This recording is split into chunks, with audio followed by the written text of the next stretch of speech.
प्रणाम स्वामी जी। स्वामी जी, मैंने अपने जीवन में बहुत अपराध किए हैं, पर अब मैं बदलना चाहता हूँ। कृपया मार्गदर्शन कीजिए।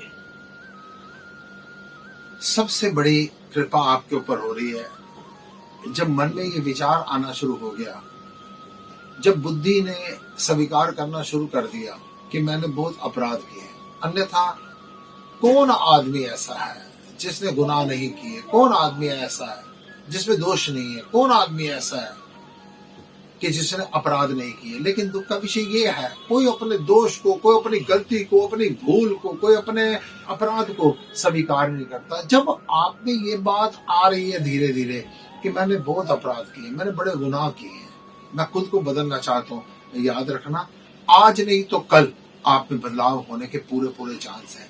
लेकिन इस बदलाव के लिए आप एक दो काम करना।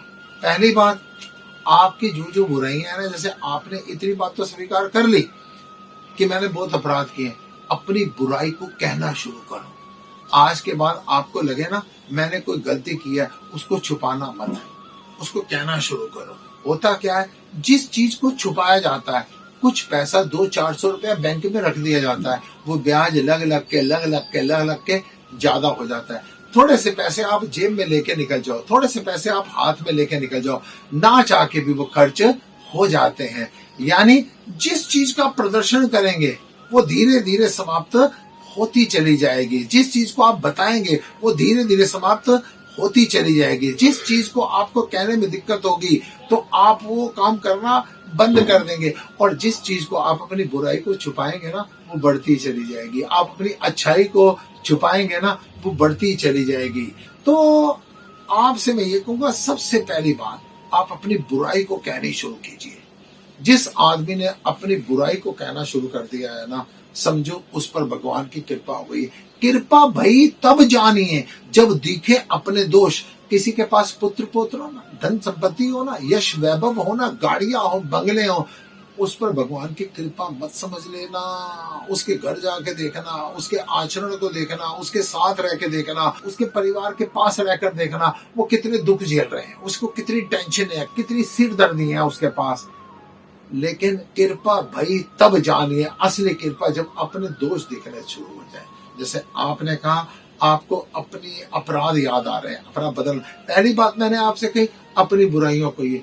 दूसरी बात, जिसके प्रति भी अब आज के बाद आप अपराध करो, दोष करो, कहीं गुस्सा करो, कोई अहंकार कर लो, किसी को नीचा दिखाओ, तो एक क्षण में आप उससे माफी मांगिए। आप जब उससे माफी मांगने लगेंगे ना, आपका मन बीच में दीवार बनकर खड़ा हो जाएगा। ये छोटा है, इसकी हैसियत क्या है, इसकी औकात क्या है, गलती तो इसकी थी, इसको अपनी गलती रियलाइज कैसे होगी। फिर और ज्यादा आपको फंसाएगा मन कि अगर इससे माफी मांग लेगा ना तो ये बेचारा और गलतियां करता चला जाएगा। आपको सबका ठेका नहीं लेना है, आपको अपना ठेका लेना है कि मैंने शांत कैसे होना है।